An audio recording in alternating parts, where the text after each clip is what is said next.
Bonjour à tous et bienvenue dans ce Morning Bull Live. Nous sommes le 10 mai 2023 et regardez ce chart.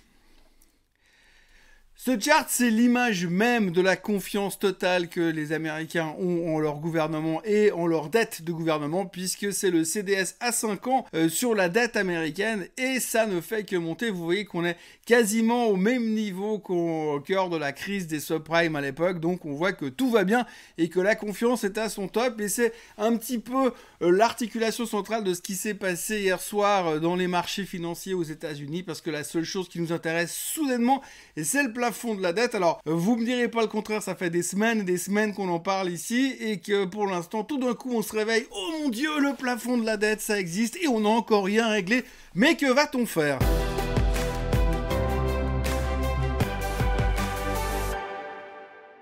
Eh bien, que va-t-on faire? On n'en sait rien, parce que hier, eh bien, les leaders du monde libre se sont rencontrés à la Maison Blanche, ils se sont vus pour manger des burgers, boire du coca, comme d'habitude, dans le salon ovale, et qu'est-ce qu'il en est ressorti? Que dalle! Il en est ressorti que dalle, parce que de toute façon, ils sont pas d'accord, de toute façon, ils se parlent pas, et le plus drôle dans tout ça, c'est que quand vous voyez ce qui ressort des remarques des démocrates, donc via Monsieur Biden, qui dit que ça s'est bien passé et que ça avance bien, et de l'autre côté, chez les républicains, vous avez McCarthy qui dit « Moi, j'ai rien vu bouger, s'est rien passé, on n'est pas plus avancé qu'avant. » Résultat, les mecs, ils se sont vus pendant je sais pas combien de temps, ils sont même pas arrivés à se mettre d'accord sur ce qu'ils allaient dire par rapport à ce qui s'était dit durant la séance. En gros, on n'est pas plus avancé qu'avant, ils devraient se revoir vendredi, mais nous on s'en fout parce que hier, si on s'est concentré principalement sur les histoires de plafond de la dette, eh bien, aujourd'hui, on va s'occuper uniquement et seulement de l'inflation. Oui, l'inflation, parce que cet après-midi, on a enfin le chiffre du CPI. Alors, vous le savez, hein, chaque fois qu'on a un gros chiffre, un gros truc important, on a tendance à vouloir se dire oui, eh bien on va attendre le chiffre parce qu'une fois qu'on aura eu le chiffre, eh bien ce sera plus pareil. Et puis à chaque fois on se réveille le matin, on se dit bon bah et qu'est-ce qu'on fait maintenant? Eh ben on fait rien, on attend le prochain chiffre super important qui fait qu'après ce nouveau chiffre, on saura vraiment où est-ce qu'on va. Eh bien ce matin, c'est un petit peu la même chose, hein, depuis le début de la semaine, on attend ce chiffre hyper important qui va nous dire oui alors c'est bon, l'inflation ralentit ou l'inflation ne ralentit pas. En gros c'est simple, hein, si le chiffre est en dessus de 5%, on va se dire oh mon dieu, l'inflation ne baisse pas assez vite, donc probablement que la pause que Monsieur Powell avait prévue, eh bien n'aura peut-être pas, et ça va peut-être pas durer aussi longtemps que prévu cette pause, donc il se pourrait qu'éventuellement peut-être on monte les taux, enfin ça dépendra du chiffre du PPI de demain, et puis dans l'autre cas où ça sera un peu en dessous, on se dira ah, un plan qui se déroule sans accroc, tout fonctionne bien, target 4002 sur le S&P 500, on va essayer de casser cette fameuse résistance et rentrer en bull market. En gros aujourd'hui c'est une journée pile ou face, soit le chiffre est bon, nous fait plaisir et on monte, soit le chiffre est pas bon et nous fait pas plaisir et on baisse. Oui, c'est un peu comme ça que l'on peut résumer la bourse pour l'instant. Pour être honnête, on n'en sait pas grand chose. Tout ce qu'on sait, c'est qu'hier, il y a monsieur John Williams de la Fed de New York qui a parlé quand même et qui est venu nous dire, grosso modo, qu'il fallait pas non plus s'emballer par rapport à cette pause et au fait qu'on ne monterait plus jamais les taux, parce que la Fed n'a jamais dit qu'il ne monterait plus les taux. Ils ont dit que pour l'instant, ils ne les montaient pas, mais qu'en fonction des données économiques, tiens, le CPI tout à l'heure, c'est une donnée économique, et bien à ce moment-là, ils pourraient peut-être commencer à revoir leur stratégie. En gros, en fonction du chiffre d'aujourd'hui, en fonction du chiffre de demain, je peux vous parier que pendant ces prochains jours, eh bien, on va commencer à gamberger en se disant, et si peut-être que lors du prochain FOMC meeting, c'était pas exactement ce que l'on avait prévu qui se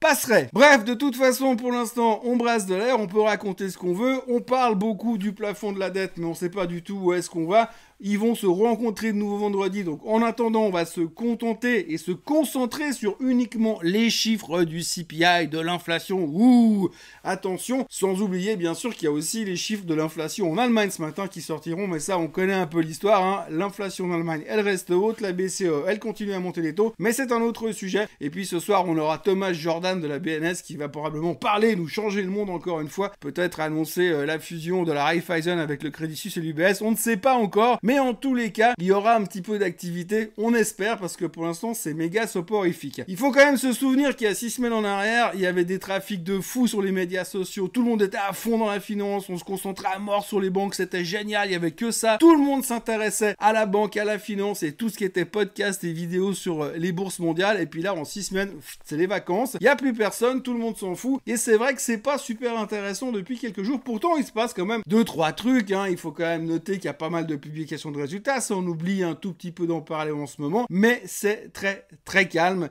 et c'est pas forcément très réjouissant et très passionnant impressionnant en ce moment. Quand on voit que la vol est toujours aussi basse et que tout le monde attend on ne sait quel événement, eh bien ça n'est pas simple de trouver la motivation.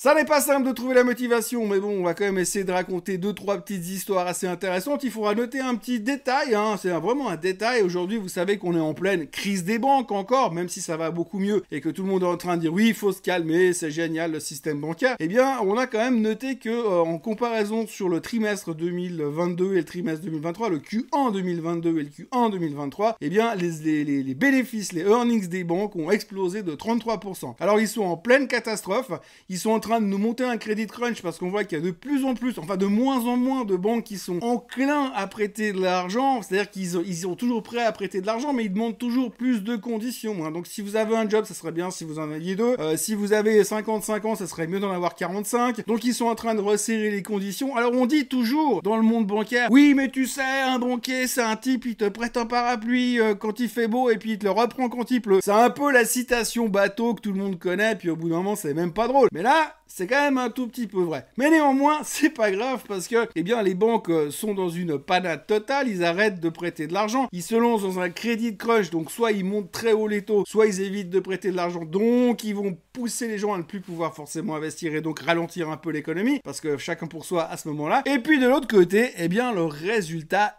explose dans tous les sens. Alors ce qui est assez intéressant, c'est que vu l'explosion des résultats, on pourra certainement imaginer qu'il y a encore certains CEO de banques qui vont trouver le moyen de se payer des bonus de folie. Alors ça, on sait pas où, quoi, quand, comment, ni qui, mais on en reparlera certainement dans quelques temps parce que finalement, net, les chiffres des banques, les résultats financiers des banques, eh bien, ils sont meilleurs que l'année passée et pas qu'un peu, ce qui veut dire que le business fonctionne toujours très bien. C'est juste une question de perception pour l'instant parce que visiblement, les clients, eux, ils sont quand même en train de retirer les fonds toujours un petit peu dans le côté des banques régionales. Mais c'est vrai que l'on nous disait déjà hier, les valorisations sont tellement basses que c'est des opportunités d'achat absolument phénoménales. Alors perso, le jour où je réinvestis dans une banque...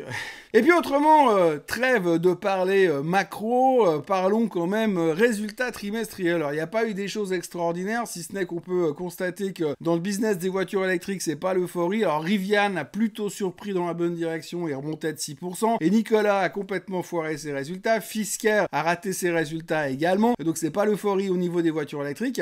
Ce qui est assez intéressant à observer hier, c'était la performance de Novavax. Alors Novavax, vous connaissez les vaccins, tout ça, le Covid, on connaît l'histoire. Mais Novavax, ils ont annoncé hier des résultats meilleurs que les attentes du marché. Et puis dans la foulée, ils ont annoncé qu'ils licenciaient 25% du staff. Alors je sais pas si c'est les résultats meilleurs que les attentes ou les 25% du staff qui se retrouvent à la rue. Mais en tout cas, le titre, lui, il a pris 30% pour fêter ça. Donc, comme quoi, il n'y a pas que des mauvaises nouvelles. Et puis on notera aussi alors des chiffres qu'il faut voir et...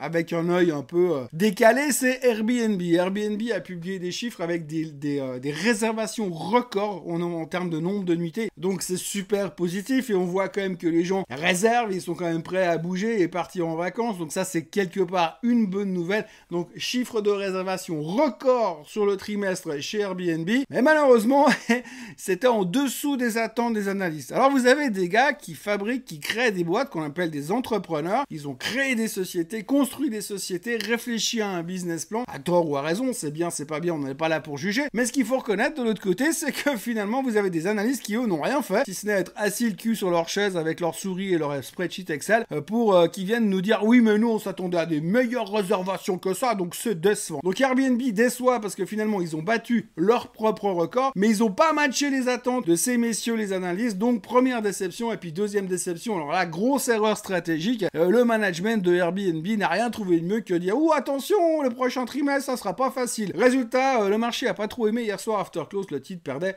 12%. On notera aussi que Bank of America a coupé son target sur le pétrole. Ils ont baissé l'objectif sur le pétrole de 9% parce qu'ils craignent une récession. Donc il faut savoir que l'ancien target sur le pétrole, c'était 88. Vous enlevez 9% à 88. Vous vous retrouvez quelque part avec un prix du pétrole autour de, allez, $81 dans cette zone-là et des poussières. Comme le pétrole est encore encore à 74 $, il y a encore un petit peu de la marge pour remonter le terrain. Donc en gros, c'est pas un gros changement. Mais ce qu'il faut retenir dans le commentaire de Bank of America, c'est quand même que la vision du marché et de l'avenir est plutôt en direction d'une récession. Et c'est d'ailleurs un truc dont on va aborder beaucoup le sujet. Et c'est d'ailleurs un sujet que l'on va aborder beaucoup ces prochains temps. Et typiquement cet après-midi, en fonction des chiffres de l'inflation, allons-nous en direction d'une récession ou alors l'économie est-elle tellement résiliente que les choses vont changer? Bref, on n'en sait rien. Mais en tous les cas, d'une manière ou d'une autre, si la hausse des taux s'arrête parce que l'inflation continue à baisser, mais qu'elle ne baisse pas assez, et puis qu'en même temps on voit que l'économie ralentit, eh bien forcément on va reparler de récession.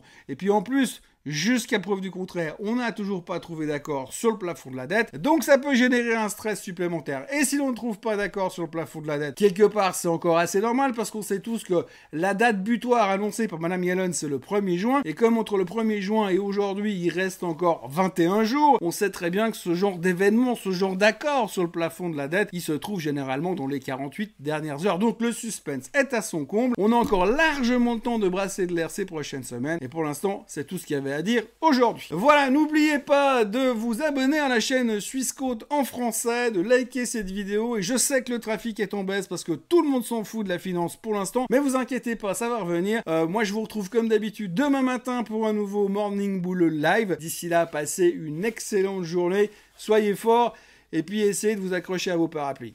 Bye bye.